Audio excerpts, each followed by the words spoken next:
Знаете što mi se случва? Моментално Изостри малце. вероятно по прв път во фотоапарат.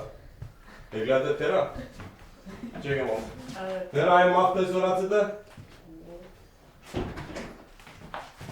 Не е доволно остра? Не бе, не. Чекай малко.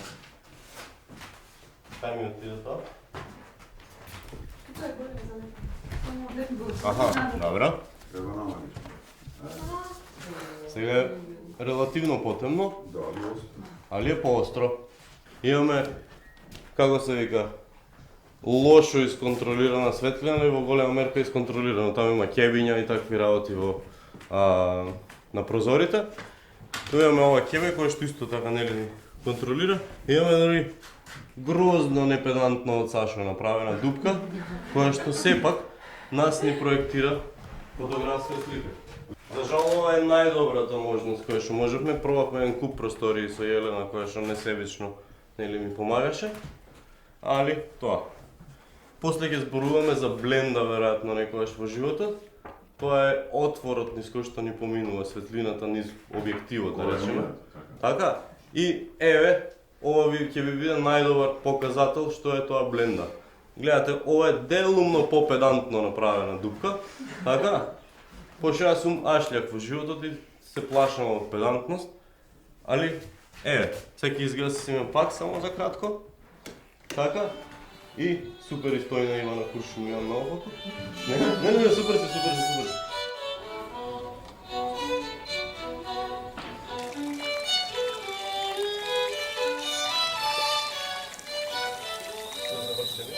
Ако и сака може да остане.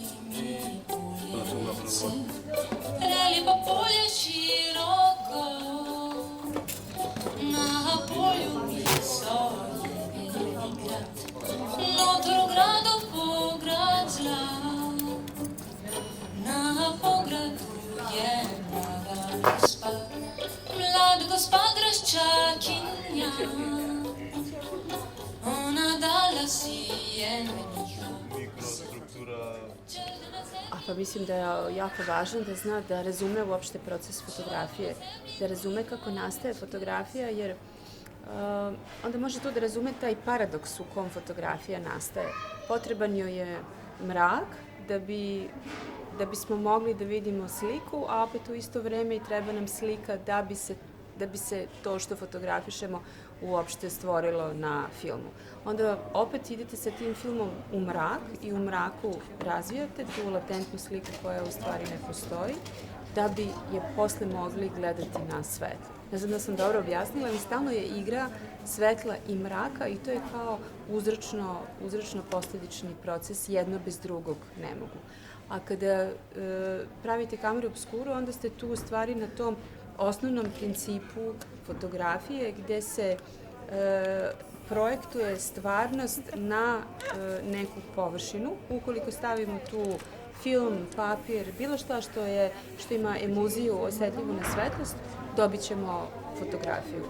Na taj način razumemo da u stvari fotografija nastaje tako što svetlost pada na određene predmete, stvari, šta god, ljude, i ta refleksija svetla koja pada na drugu stranu je u stvari fotografija. Eto i to je ta opet uzročno-posledična